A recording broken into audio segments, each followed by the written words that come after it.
সনাতনী সংস্কৃতি, সনাতনী কালচারে আপনাদেরকে স্বাগতম। পাঠ করছি কামিকা একাদশী ব্রত মাহাত্ম্য। এই ব্রত মাহাত্ম্যটি আপনারা অবশ্যই শেষ পর্যন্ত শ্রবণ করবেন। এই একাদশী ব্রত মাহাত্ম্য পাঠ ও শ্রবণ করলে সকল পাপ বিনষ্ট হয় এবং বিষ্ণুলোক প্রাপ্ত হন। তো চলুন শুরু করি। শ্রাবণ কৃষ্ণপক্ষিয়া কামিকা একাদশীর কথা ব্রহ্ম বৈবর্ত পুরাণে যুধিষ্ঠির শ্রীকৃষ্ণ সংবাদে বলা হয়েছে।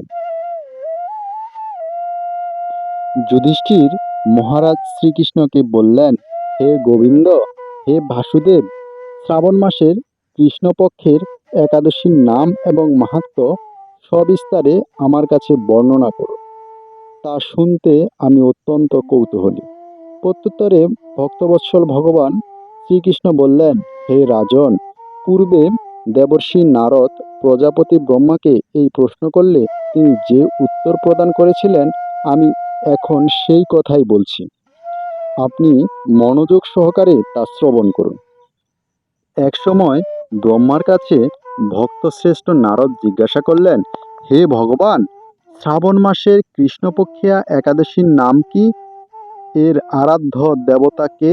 সেই ব্রতের বিধি বা কিরকম এবং এই ব্রতের ফলে কি পূর্ণ লাভ হয় তা সবিশেষ জানতে ইচ্ছা করি। আপনি কৃপা করে আমাকে তা জানালে আমার জীবন ধন্য হবে।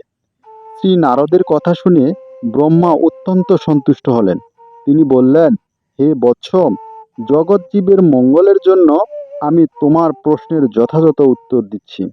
তুমি তা শ্রবণ করো। শ্রাবণ মাসের কৃষ্ণপক্ষিয়া একাদশী কামিকা নামে জগতে প্রসিদ্ধ। এই একাদশীর মাহাত্ম্য শ্রবণে বাজপেয় যজ্ঞের ফল লাভ হয়। ভগবান শ্রীহরির পূজা অর্চনা অপরিমিত পুণ্য ফল প্রদান করে। গঙ্গা, গোদাবরী, কাশী, নৈমিষারণ্য, পুষ্কর ইত্যাদি তীর্থদর্শনে সমস্ত ফল একমাত্র কৃষ্ণ পূজার মাধ্যমে কোটিগুণ লাভ করা যায়। সাগর ও অরণ্যযুক্ত পৃথিবী দানের ফল, দুগ্ধবতী গাভী দানের ফল অনায়াসে এই ব্রত পালনে লাভ হয়। যারা পাপ পূর্ণ সাগরে নিমগ্ন, এই ব্রতে তাদের উদ্ধারের একমাত্র সহজ উপায়। এই রকম পবিত্র পাপনাশক শ্রেষ্ঠ ব্রত আর জগতে নেই। শ্রীহরি স্বয়ং এই মাহাত্ম্য কীর্তন করেছেন। রাত্রি জাগরণ করে যারা এই ব্রত পালন করেন তারা কখনো দুঃখ দুর্দশাগ্রস্ত হন না। এই ব্রত পালনকারী কখনো নিম্ন যোনি প্রাপ্ত হন না। কেশবপ্রিয়া তুলসীপত্রে যিনি শ্রীহরির পূজা করেন, পদ্মপাতায় জলের মতো তিনি পাপে নির্লিপ্ত থাকেন। তুলসীপত্র দিয়ে বিষ্ণু পূজায় ভগবান যেমন সন্তুষ্ট হন, মণিমুক্তাদি মূল্যবান রত্ন মাধ্যমেও তেমন প্রীত হন না। যিনি কেশবকে তুলসী মঞ্জুরি দিয়ে পূজা করেন তার জন্মার্জিত সমস্ত পাপ ক্ষয় হয়ে যায়। এ প্রসঙ্গে ব্রহ্মা বললেন, হে নারদ, যিনি তুলসীকে প্রত্যহ দর্শন করেন তার সকল পাপরাশি বিদূরিত হয়ে যায়। যিনি তাকে স্পর্শ করেন তার পাপ মলিন দেহ পবিত্র হয়। তাকে প্রণাম করলে সমস্ত রোগ দূর হয়। তাকে জল সিঞ্চন করলে যমও তার কাছে আসতে ভয় পান। শ্রীহরিচরণে তুলসী অর্পিত হলে ভগবত ভক্তি লাভ হয়। তাই হে কৃষ্ণ ভক্তি প্রদায়িনী, তোমায় প্রণাম করি।